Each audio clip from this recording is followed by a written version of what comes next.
खलीफा के हम हैं खलीफा हमारा, वो दिल है हमारा आका हमारा, हमारा हमारा खलीफा हमारा, वो दिल है हमारा आका हमारा, वो दिल है हमारा आका हमारा. Assalamualaikum dan selamat datang dalam program This Week with Huzur. Kami merasa terhormat untuk menyajikan sorotan dari sebuah mulakat dengan khuddam dari Amerika Serikat, serta Ijtima Nasional Lajnah Ima'illah dan Majlis Ansarullah UK.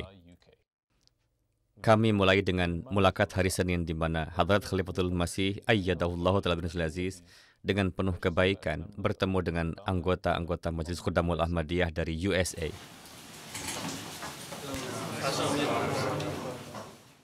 Senin lalu, khuddam dari East Region Amerika Serikat mendapat berkat untuk mengadakan mulakat dengan Hadrat Amirul Mukminin Ayyadahullahu Ta'ala bin Aziz. Para khuddam tersebut adalah kelompok kedua yang datang dari wilayah timur, khususnya untuk salat di belakang Hadrat Khalifatul Masih dan diberkahi untuk mengadakan mulakat. Selama mulakat, semua khuddam mendapat kesempatan untuk memperkenalkan diri mereka. Assalamualaikum Huzur, nama saya Darren dari Majlis North Jersey. Kapan Anda masuk ke dalam Jemaat Ahmadiyah? Hampir 3 tahun yang lalu, Huzur. Mengapa? Saya menemukan Islam dan masjid pertama yang saya masuki adalah Masjid Ahmadi dan terasa seperti rumah sejak awal. Apakah Anda membaca literatur? Literatur Ahmadiyah, literatur Islam? Ya, Huzur, favorit saya adalah buku Filsafat Ajaran Islam. Apakah Anda sudah mulai mempelajari Al-Quran? Ya, Huzur. Dalam teks Arab? Belum, saya akan segera memulainya, insya Allah. Minta Murabi Sahib untuk membuat beberapa pengaturan untuk Anda. Apakah Anda tahu surah Al-Fatihah? Tentu, Huzur. Alhamdulillahirrahmanirrahim. Anda salat dan Anda melakukan salat 5 waktu? Iya, Huzur. Apakah Anda tahu artinya? Iya, Masya Allah. Assalamualaikum Huzur tercinta, nama saya Yasir Cima. Di mana Anda bekerja? Huzur, saya memiliki bisnis penyewaan mobil di New York. Saya ingin berbagi sesuatu dengan Huzur. Saya pernah mengadakan mulakat dengan Huzur ketika saya datang untuk jalsah pada bulan Juli. Saya meminta Huzur untuk mendoakan saya terkait masalah keuangan yang berkaitan dengan bisnis saya. Keluarga saya tahu bahwa masalah ini hanya dapat diselesaikan berkat doa-doa Huzur. Ini adalah masalah yang telah berlarut-larut selama bertahun-tahun dan merupakan masalah yang sangat memprihatinkan bagi saya. Namun sekarang masalah itu telah terselesaikan berkat doa-doa Huzur. Baiklah, Alhamdulillah. Huzur, saya lulus ujian CSS di Pakistan dan saya menulis bahwa saya seorang Muslim di formulir tersebut. Karena alasan ini mereka menolak kandidatur saya. Pada saat itu saya bertemu dengan Mirza Ghulam Ahmad Sahib yang pada waktu itu adalah Nazir Diwan di Rabuah. Beliau menyuruh saya pergi menemui Ghalibuddin Sahib yang adalah ketua FPSC. Beliau juga seorang Ahmadi. Namun selama sidang saya, beliau mengatakan bahwa Anda telah melanggar hukum negara. Untuk itu kami tidak bisa membantu Anda. Tidak apa-apa. Anda seharusnya menulis Muslim Ahmadi di formulir Anda dan kemudian hal itu bisa ditangani sesuai keinginan mereka. Huzur, tidak ada pilihan untuk itu, hanya ada 2 pilihan untuk dipilih. Muslim atau non-Muslim. Saya mencentang yang Muslim. Oke, setidaknya Anda seorang Muslim kan? Tentu Anda telah menerima uang kan? Iya, Huzur. Alhamdulillah. Anda telah menerima lebih dari yang Anda harapkan. Huzur, ketika saya masih kuliah, saya menulis surat kepada Huzur mengungkapkan keinginan saya untuk masuk ke jamiah dan Huzur membimbing saya untuk menjadi dokter. Alhamdulillah, sekarang saya telah menjadi dokter. Dengan karunia Allah Ta'ala, saya juga mengkhidmati sebagai sekretaris tabligh di jemaat lokal saya. Buku-buku yang akan Anda baca di jamiah seperti buku Hadrat Masih Maud alaihissalam, Al-Quran, hadis. Bacalah buku-buku itu setiap hari di rumah selama 1 jam. Dan dengan begitu Anda akan memperoleh pendidikan agama, pengetahuan Al-Quran, hadis, dan Anda sudah belajar di bidang kedokteran kan? Selama mulakat, para khuddam juga memiliki kesempatan untuk mengajukan pertanyaan mengenai berbagai isu kontemporer dan agama yang mempengaruhi para pemuda. Assalamualaikum, pertanyaan saya adalah, bagaimana kita harus berdoa sebelum membuat keputusan besar? Haruskah kita menunggu tanda dari Allah Ta'ala? Pertama, Anda akan berdoa. Jika akan ada tanda dari Allah, maka Anda harus mencari pertolongan Allah terlebih dahulu. Lakukan setidaknya 2 rakaat nafal setiap hari untuk setiap pekerjaan penting. Tidak mesti Anda selalu menerima tanda apapun atau balasan apapun dari Allah Ta'ala, tetapi jika Anda merasa tenang, puas dalam hati Anda setelah berdoa, berdoalah kepada Allah Ta'ala bahwa jika itu baik untuk saya, di mata engkau, maka Allah Ta'ala akan memudahkan Anda untuk mencapai target Anda atau menyelesaikan tugas ini. Jika tidak, maka Allah Ta'ala akan menghilangkan keinginan dari hati Anda. Jadi jika Anda merasa puas dalam hati Anda, maka itu tidak apa-apa. Tidak mesti Anda selalu menerima tanda apapun. Bahkan terkadang orang-orang yang sangat saleh pun, jika mereka merasa puas dalam hati mereka bahwa apa yang akan mereka lakukan itu baik untuk mereka, mereka melakukannya. Dan itulah tanda bahwa Allah menginginkannya dilakukan. Beberapa tahun yang lalu ibu saya telah meninggal. Jadi saya bertanya-tanya bagaimana saya harus tetap positif selama ujian ini dan kesulitan-kesulitan lain selama hidup saya. Berdoalah kepada Allah Ta'ala agar Allah Ta'ala menghibur Anda, memberikan kepuasan kepada hati Anda, dan kemudian berdoalah untuk makom yang lebih tinggi bagi ibu Anda di surga. Dan dengan cara inilah Anda akan mengingatnya, dan dengan cara ini Anda akan merasa bahwa Anda masih memiliki hubungan yang dekat dengannya saat Anda berdoa untuk beliau. Dan kemudian juga ucapkanlah istighfar, mintalah pertolongan Allah Ta'ala. Katakanlah, ya Allah, tolonglah hamba. Dan jadi hanya Allah yang dapat memuaskan hati Anda. Jadi mintalah pertolongan Allah Ta'ala sepanjang waktu dalam doa Anda. Jelas, karena beliau adalah ibu Anda tidak dapat melupakan kasihnya, kebaikannya. Dan itu seharusnya membuat Anda bekerja keras untuk mencapai tujuan-tujuan yang beliau inginkan untuk Anda. Bisakah kita memproduksi film dengan aktor terkait kehidupan Hadrat Masih Maud alaihissalam dan para khalifah untuk menyebarkan pesan Ahmadiyah? Apakah Anda benar-benar harus mengeluarkan uang? Apakah Anda telah memperoleh kekayaan yang besar? Anda dapat menjelajahi ini secara pribadi. Ada banyak Ahmadi yang telah mempelajari media dan memperoleh gelar master dan sarjana dalam pembuatan film juga. Mereka harus mengembangkan metode-metode baru tentang bagaimana kita dapat memperbaiki hal ini dengan cara di mana pesan dapat disampaikan sambil memenuhi persyaratan sikap dan kebiasaan yang telah dikembangkan orang-orang zaman sekarang.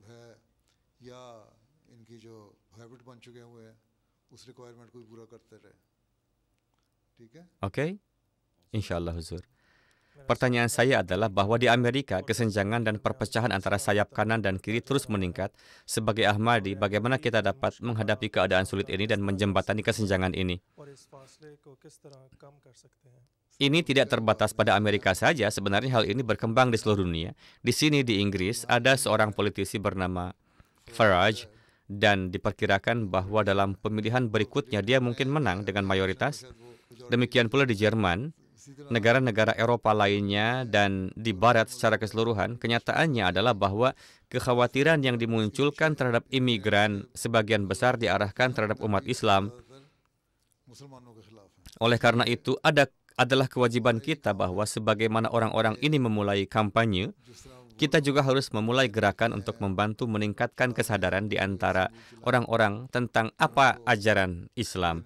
Dan sebagai imigran dan sebagai umat Islam, apa peran yang kita mainkan dan apa ajaran-ajaran yang diberikan kepada kita. Itulah mengapa 17 atau 18 tahun yang lalu saya mengatakan bahwa di negara-negara kalian harus menyebarkan kesadaran kepada 5% dari populasi negara tentang ajaran Islam dan bahwa Islam adalah agama perdamaian dan keharmonisan. Namun kalian belum mencapai 5% dalam 20 tahun, apalagi melakukan dalam 1 tahun. Kita akan melihat kemajuan yang besar jika ada upaya serius untuk mencapai target tersebut. Kalian harus menemukan metode-metode baru seperti mengadakan seminar. Khudamul Ahmadiyah harus mengadakan seminar di universitas-universitas dan di kalangan akademisi sehingga mereka dapat memperoleh kesadaran tentang apa ajaran Islam dan apa yang kita harapkan untuk dicapai. Dan bahwa kita memang terintegrasi dalam kegiatan-kegiatan bangsa dan untuk kemajuan bangsa. Kalian harus menjelaskan semua hal ini. Ini akan memerlukan rencana yang luas dan komprehensif. Kalian harus membuat rencana itu, karena hanya dengan begitu kemajuan akan tercapai. Kalian tidak akan mencapai apapun dengan duduk di rumah. Kalian harus berjuang untuk segalanya. Kita bekerja untuk kemajuan negara, kita melayani bangsa dengan seluruh kapasitas dan kemampuan kita. Sangat penting untuk menciptakan kesadaran ini dan kalian harus berusaha melakukannya dalam skala besar. Itulah mengapa Khuddamul Ahmadiyah, Jemaah, Lajnah, dan Ansar harus membuat rencana. Jika kalian melakukannya, maka kalian akan mencapai sesuatu. Kalian tidak dapat melakukan segalanya dalam 1 tahun. Ini akan memakan waktu bertahun-tahun.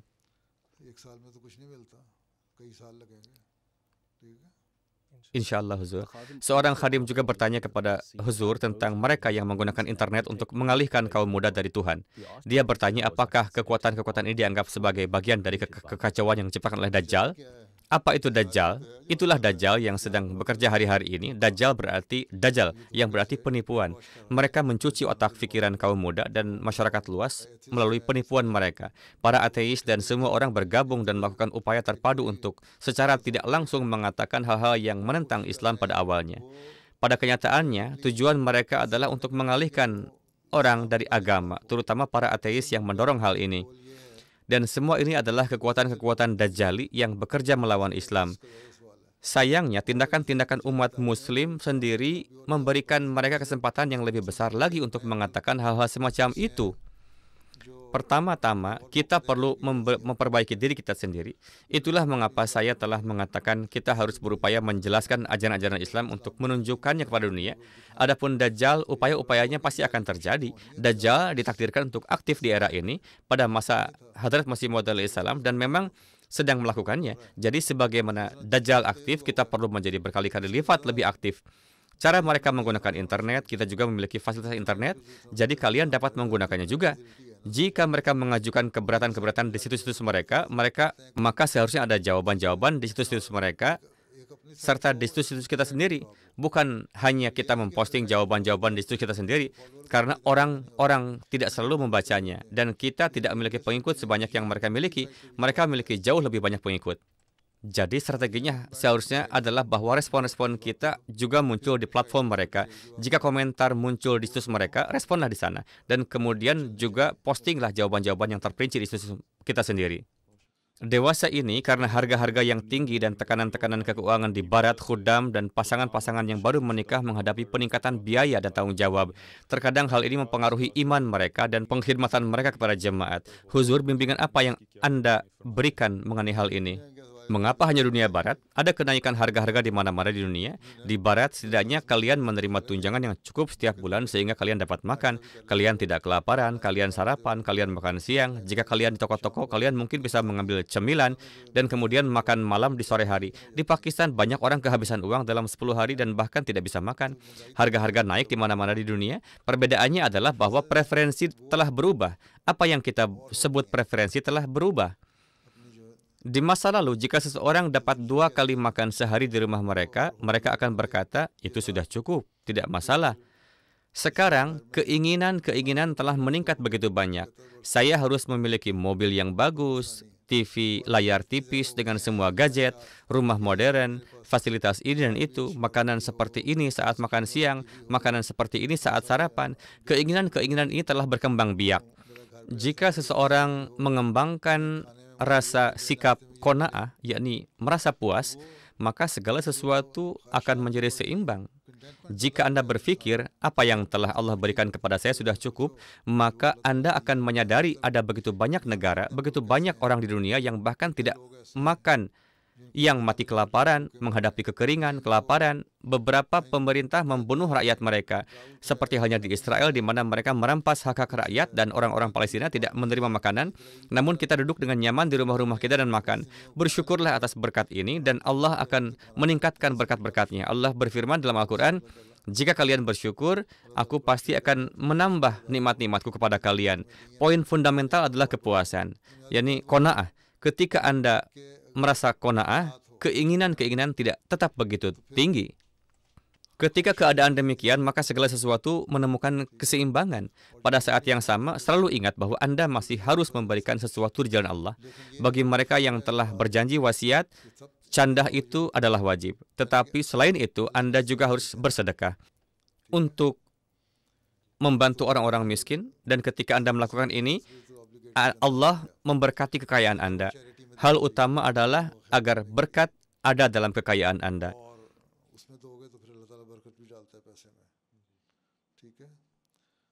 Tunjangan kecil menjadi penuh berkat, gaji kecil dipenuhi dengan berkat, dan pendapatan terbatas juga menerima berkat jika ada kepuasan, jika ada rasa qanaah tadi. Oke? Jazakumullah huzur. Pertanyaan saya adalah bagaimana kita dapat mewakili Islam Ahmadiyah tanpa rasa malu atau takut di sekolah-sekolah kita dan masyarakat kita? Jazakallah. Dalam segala hal, seseorang harus mengembangkan keberanian. Apakah orang-orang tahu bahwa Anda seorang Muslim? Iya, huzur. Jika orang tahu bahwa Anda seorang Muslim, lalu mengapa Anda merasa malu? Satu hambatan rasa malu telah dihilangkan, oke? Sekarang, mengenai sebagaimana seharusnya karakter seseorang dan peran apa yang harus dimainkan seseorang dalam masyarakat sebagai seorang Muslim, untuk itu Anda memiliki contoh Anda sendiri. Anda harus memberitahu mereka bahwa kita adalah Muslim. Apapun perbuatan baik yang kami lakukan itu karena ini adalah bagian dari ajaran kami. Dan jika seseorang melakukan sesuatu yang salah, maka itu bertentangan dengan ajaran Islam. Anda harus secara terbuka mengakui tindakan-tindakan keliru yang dilakukan umat Islam, yang dilakukan di hadapan publik. Di dalam pidato-pidato saya secara terbuka menyatakan bahwa ini dan itu adalah kekurangan umat Muslim, dan mereka salah dalam hal ini, dan ini bahwa ini adalah ajaran Islam yang benar, dan beginilah seharusnya kita berperilaku. Dari hal ini, orang-orang melihat bahwa kita menyadari kekurangan-kekurangan di antara umat Muslim, dan kemudian mereka memahami kebenaran permasalahan tersebut. Kenyataannya adalah, seseorang tidak boleh memiliki rasa takut atau malu. Berbicaralah dengan keberanian, apa yang harus kita takuti? Ya, tentu saja. Tidak perlu merasa takut. Banyak orang datang mengunjungi saya dan berkata bahwa sebelumnya mereka memiliki banyak kesalahpahaman tentang Islam, tetapi setelah mendengarkan Anda, ketakutan itu telah hilang karena Anda telah menjelaskan hal-hal dengan jelas. Ketika Anda menceritakan kepada mereka ajaran Islam yang sesungguhnya, dan jika seorang Muslim melakukan sesuatu yang salah, maka mereka bertindak bertentangan dengan ajaran Islam. Juga ada pelanggar di antara mereka juga. Ateis mana yang bisa mengatakan kejahatan tidak ada di antara mereka, atau bahwa tidak ada keburukan yang dilakukan oleh orang Yahudi, atau tidak ada kejahatan yang dilakukan oleh orang Kristen, atau di antara orang Hindu? Itu ada di antara semua faksi. Tetapi agama bukanlah penyebabnya. Itu adalah perbuatan individu tersebut. Oleh karena itu, Anda harus secara terbuka menjelaskan hal-hal ini dengan keberanian dan tanpa rasa takut. Baik, huzur. Ketika mulakat berakhir, para khudam semuanya memiliki kesempatan untuk berfoto dengan Hadrat Amirul Mukminin. Sabtu lalu, Hadrat Khalifatul Masih memberikan kehormatan pada istimewa Lajnah Imailah UK yang berlangsung di dekat Guildford. Sesi formal dimulai dengan tilawat dan ikrar Lajnah Imailah yang dipimpin oleh Hadrat Amirul Mukminin dan Nazm.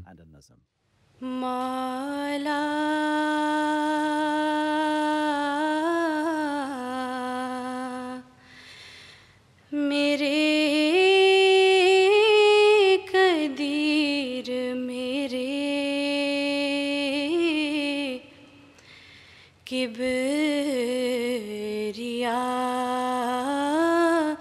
मेरे प्यारे मेरे हबीब मेरे दिलरुबा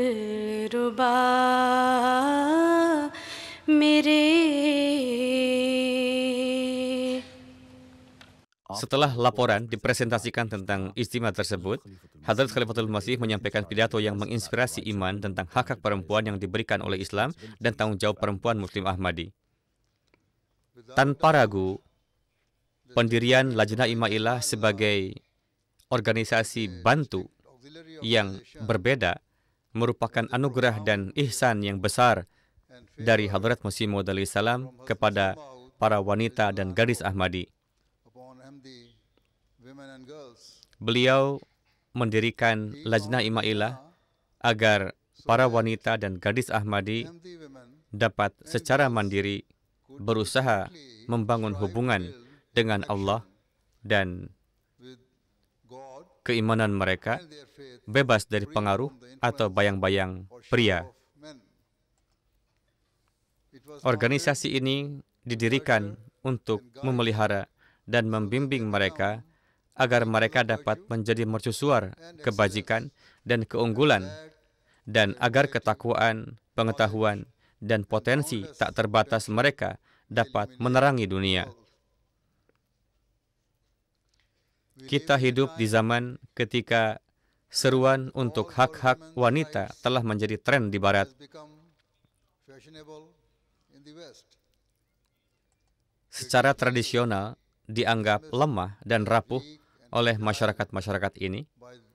Perempuan kini mulai bersuara untuk menegaskan hak-hak yang sebelumnya ditolak kepada mereka. Tren modern kini melihat pria menyebut diri mereka sebagai feminis dan mengklaim memberikan atau menyampaikan hak-hak kepada wanita. Namun seringkali klaim semacam itu hanyalah gestur kosong atau sikap yang mengikuti mode, bukannya komitmen yang tulus terhadap pemberdayaan wanita dan gadis.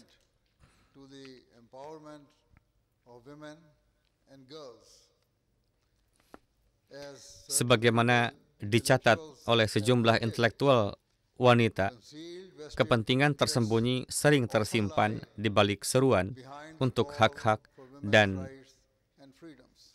emansipasi wanita. Gerakan-gerakan zaman modern ini sering didorong oleh alasan-alasan egois, bukan oleh cinta, kasih sayang, atau keinginan yang tulus untuk kesetaraan.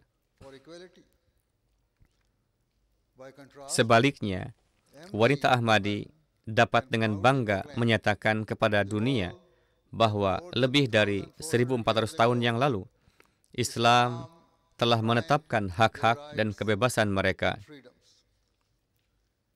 Mereka tidak memerlukan laki-laki manapun untuk menganugerahkan hak atau kesetaraan kepada mereka, karena Allah sendiri telah memuliakan mereka dengan kebebasan, keadilan, dan kesetaraan yang sejati.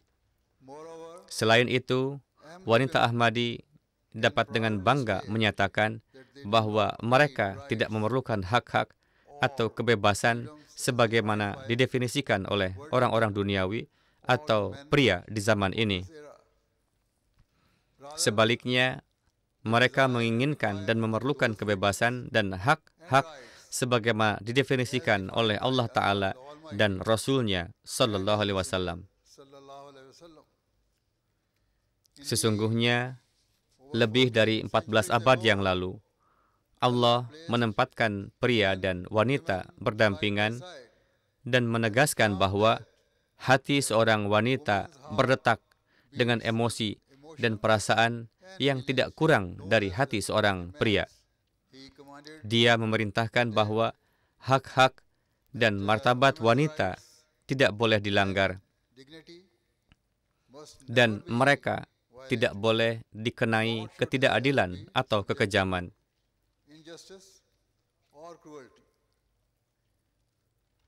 Setiap laki-laki yang menyangkal hak-hak seorang wanita adalah bersalah di mata Allah dan akan dimintai pertanggungjawaban olehnya.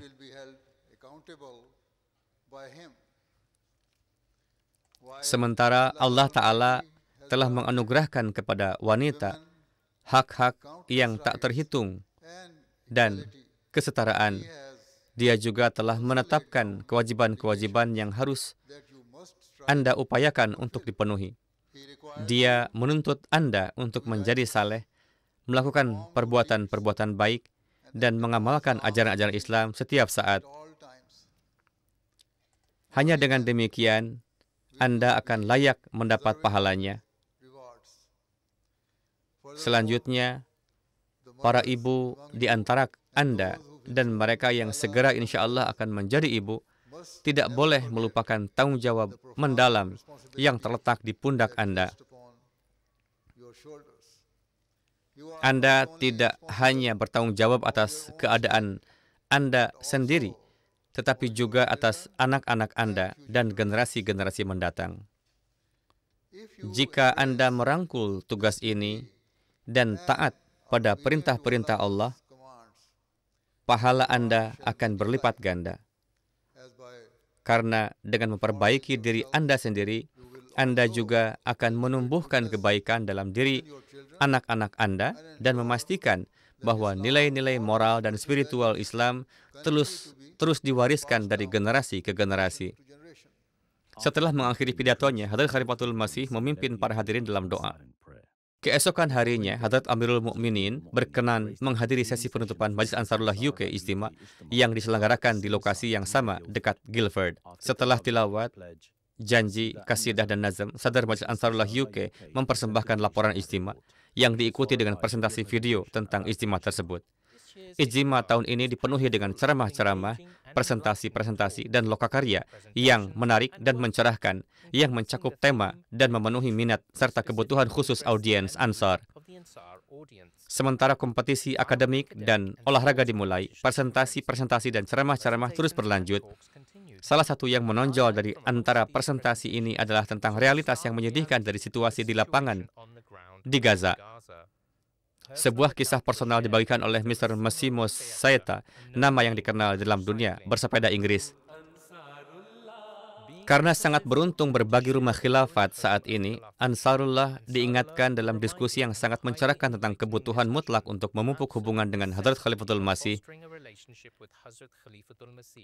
Tidak semua presentasi berupa ceramah, karena para Ansar yang hadir diberikan pemutaran perdana eksklusif dari dokumenter Ride for Peace yang dibuat oleh MTA berdasarkan perjalanan yang diadakan awal tahun ini di Spanyol. Selama pidato penutupan, Hadrat Khalifatul Masih berbicara tentang peran penting Majlis Ansarullah dalam menetapkan contoh-contoh yang benar bagi generasi-generasi mendatang.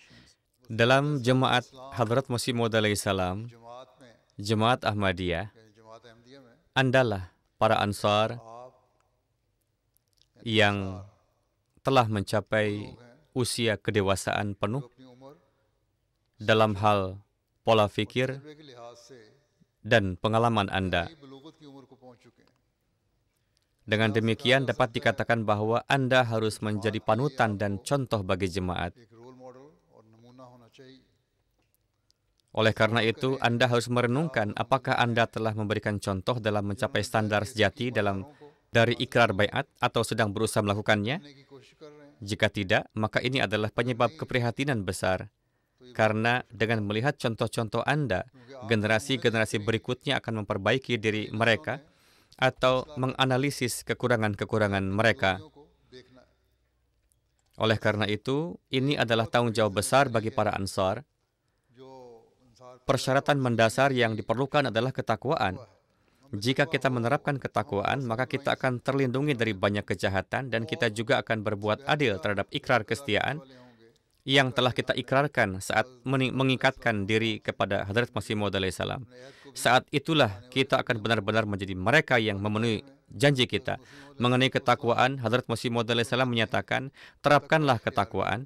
Ketakwaan adalah akar dari segala sesuatu. Makna ketakwaan adalah menyelamatkan diri dari setiap kecenderungan dosa, betapapun kecilnya. Ketakwaan adalah ketika seseorang menghindari suatu hal di mana bahkan kemungkinan berbuat salah mungkin ada. Hadrat Masih Maud alaihi salam bersabda, hati bagaikan saluran utama yang bercabang menjadi saluran-saluran yang lebih kecil, yang juga disebut sebagai saluran besar atau kecil. Cabang-cabang distributori yang lebih kecil bercabang dari saluran hati, seperti lidah di antara hal-hal lainnya. Jika air yang mengalir dari saluran kecil atau distributori kecil terkontaminasi, kotor dan tidak murni, seseorang dapat menyimpulkan bahwa air dari saluran besar juga tercemar. Oleh karena itu, jika Anda mengamati bahwa lidah seseorang atau tangan dan kaki mereka atau anggota tubuh lainnya tenggelam dalam ketidakmurnian, Anda dapat memahami bahwa hati mereka sama. Dengan kata lain, hati mereka tidak dapat murni. Ini adalah standar ketakwaan yang harus kita ingat. Poin besar dan mendasar lainnya bagi seorang Ahmadi adalah bahwa salat 5 waktu harus dilaksanakan sesuai perintah Allah Ta'ala dan Rasulnya Sallallahu Alaihi Wasallam. Dengan mengikrarkan baiat, kita telah berjanji untuk melakukan hal ini. Dan sebagai Ansar, kita khususnya harus memenuhi ikrar ini. Karena kita telah menyatakan diri sebagai penolong, sehingga kita dapat menyampaikan dan menyebarkan pesan ini ke dunia dan melatih diri kita sendiri maupun generasi masa depan kita.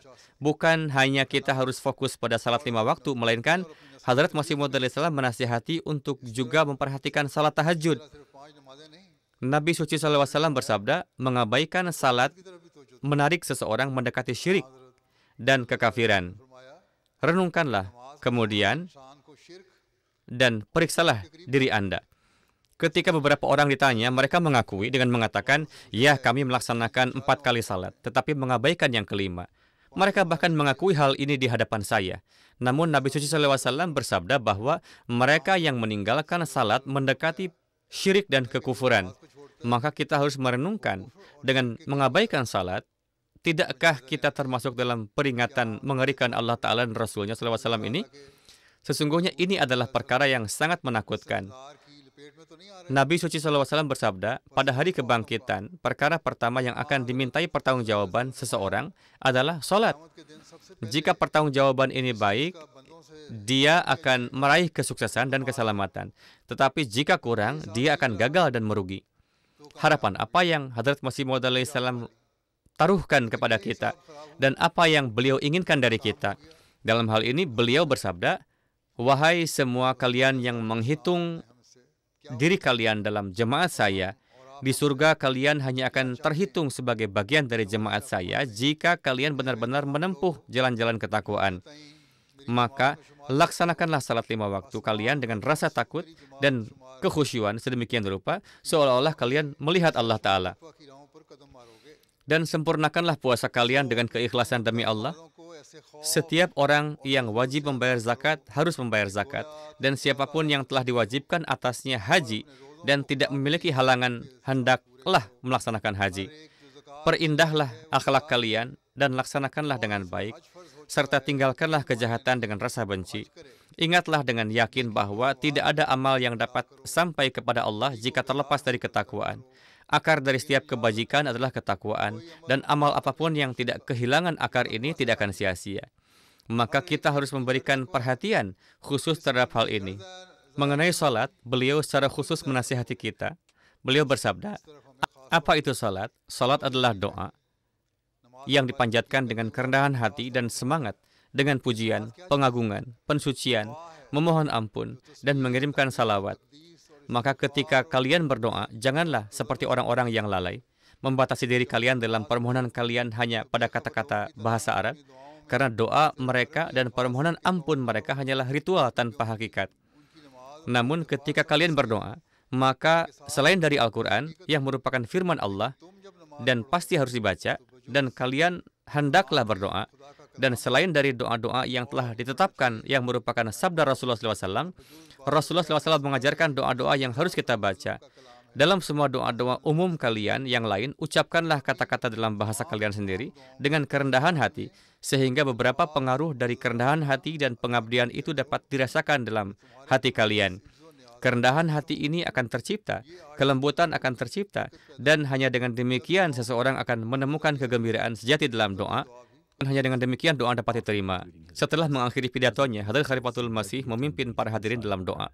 Assalamualaikum warahmatullahi. Itulah sorotan dari sebagian kegiatan Huzur tercinta minggu lalu. Sekarang kita akhiri dengan segmen terakhir kita, ringkasan khutbah Jum'ah. Dalam khutbah Jum'ah hari ini, Huzur Ayyadahullah Ta'ala bin Aziz berbicara mengenai peristiwa-peristiwa setelah Perang Hunain.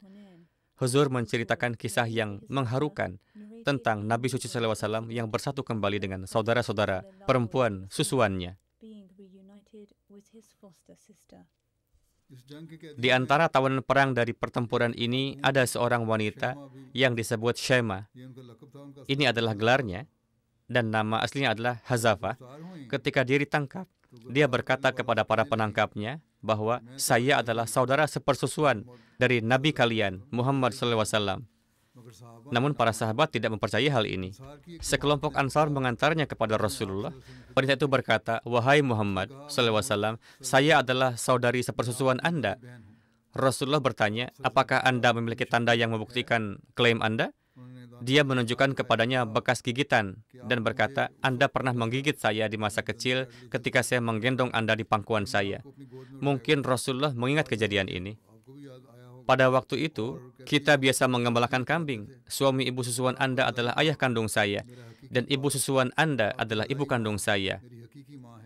"Wahai Rasulullah, ingatlah masa ketika saya biasa memerah susu kambing untuk Anda." Rasulullah mengenali tanda-tanda ini dan berdiri. Rasulullah membentangkan jubahnya untuknya dan memintanya untuk duduk di atasnya, menyambutnya dengan hangat. Mata beliau mulai berlinang air mata ketika Rasulullah menanyakan tentang keadaan orang tua susuannya. Dia memberitahu beliau bahwa mereka telah meninggal dunia. Rasulullah bersabda, "Jika Anda menganggap terbaik, Anda boleh tinggal bersama kami. Anda akan menerima kehormatan, rasa hormat, dan kasih sayang. Jika Anda ingin kembali kepada kaum Anda, saya akan perlakukan Anda sebagai saudara, dan Anda boleh kembali." Dia menjawab, "Saya ingin kembali kepada kaum saya." Meskipun demikian, dia baiat masuk Islam. Rasulullah memberikan kepadanya 3 tawanan perang pria dan 1 wanita, dan Rasulullah juga memerintahkan agar 2 ekor unta juga diberikan kepadanya. Karena dia berada di Hunain pada waktu itu, Rasulullah berkata kepadanya, "Pergilah ke Jiranah dan tinggallah bersama kaum Anda. Saya akan pergi menuju Taif." Dengan demikian, dia pergi ke Jiranah. Rasulullah SAW bertemu dengannya di Jiranah dan memberikan kepadanya kambing-kambing dan ternak-ternak.